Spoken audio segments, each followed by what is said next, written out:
Jill Parham. We're at the National Motorcycle Museum in Anamoa, Iowa. And what do you do here? I'm actually the president of the board of directors here, and I am directing the museum at this point because my director has retired. And so we have a small staff here that still is with me through the auction that we're having here. And the closing day of that would be September 4th for the museum. How long has the museum been here? The museum has been in Anamoa, Iowa for 22 years.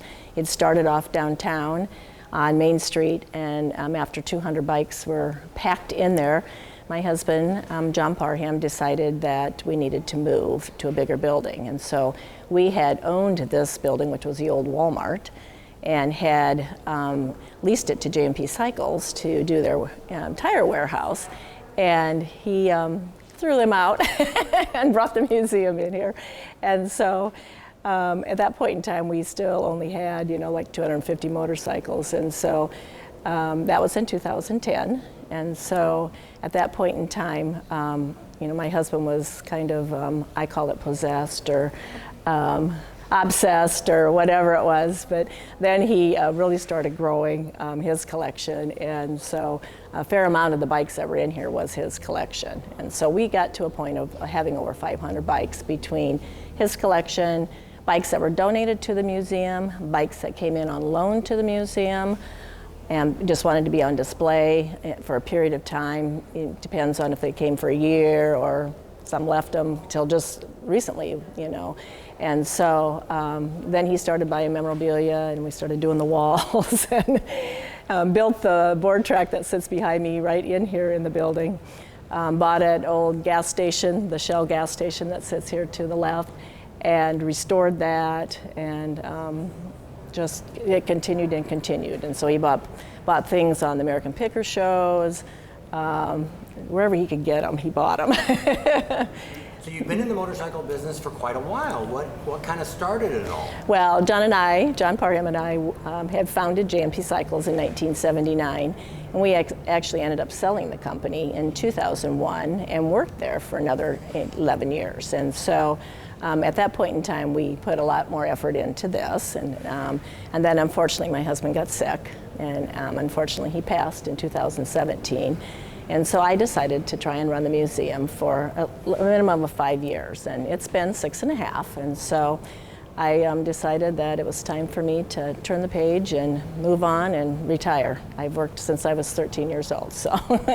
And what are you going to do with your time now when it's all gone? Well, it'll take me a little bit to clear this building and get everything done, but I actually still own the building down in Daytona with J&P Cycles, and I have a house down there that doesn't get used like I'd like it to, and I'd like to be able to not have winters here in Iowa, but I'll keep my house here.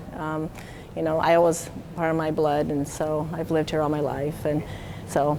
And you'll spend time with your grandkids. And my grandkids. My grandkids are in Texas, and so it's a quick flight for me, and I haven't been able to do it as much as I want.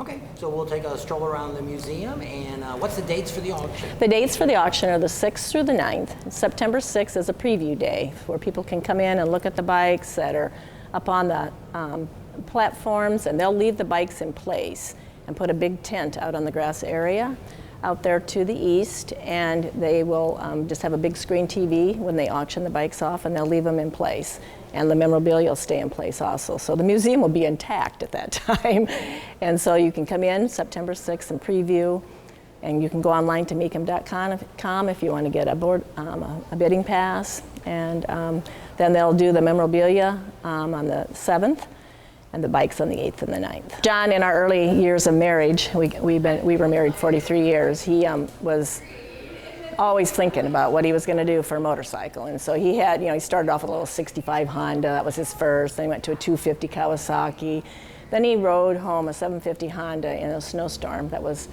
all crashed and everything, and he was going to redo it and rebuild it. And so he did. And then he moved on to a 650 BSA, and then continues and continues.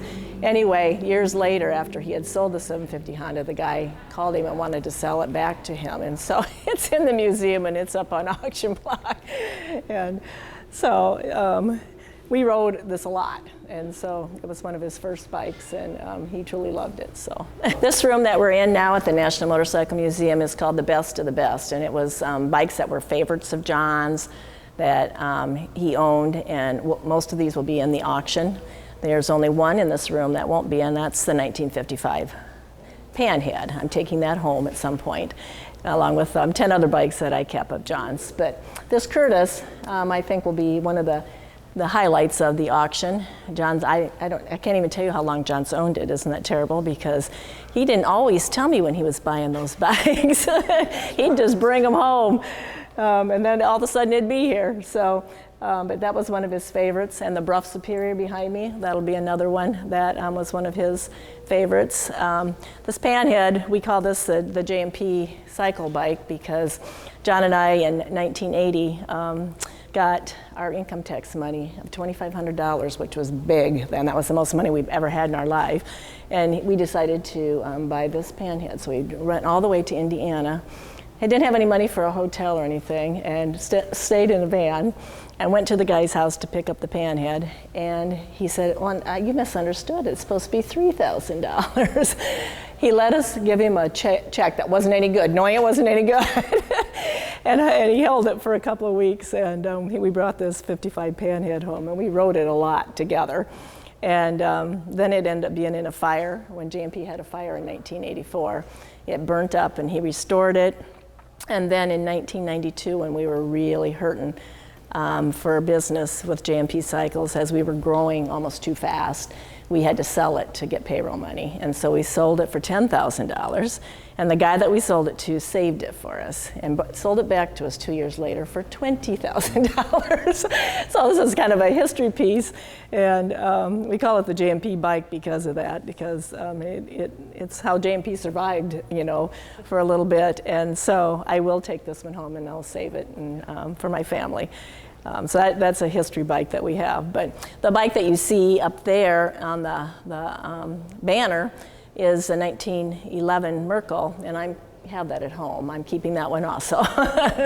So that one's not going in the auction. So this is probably our most famous bike that is going to be sold at the auction, and it's the bike from the Wild Angels movie. And we actually had some guys last week fly in just from Canada to see it because they wanted to make sure it was really the true bike. And so this, I would imagine, would probably bring the most money here at the auction over my bikes, besides maybe the airplane that we're going to look at. But yeah, it's an awesome bike, and it runs. The guy that put it in here actually started it in here for one of our rallies, and so there's a nice video of it running. Mel Blair actually owned it, okay? Yeah, that's the original owner of it.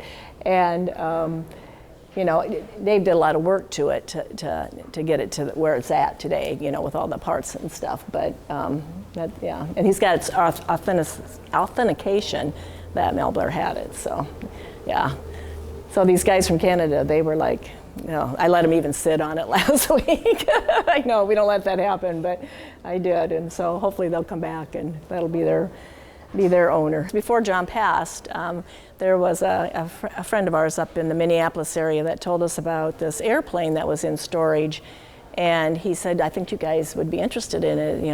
The motor runs, and it's a 1911 Steckel aeroplane, and so we did a GoFundMe to get it hauled down here in so many trucks. And by coincidence, the guys that knew how to put it together lived 35 miles from here, and they were in their 80s, and they came and worked for 3 months putting this airplane together.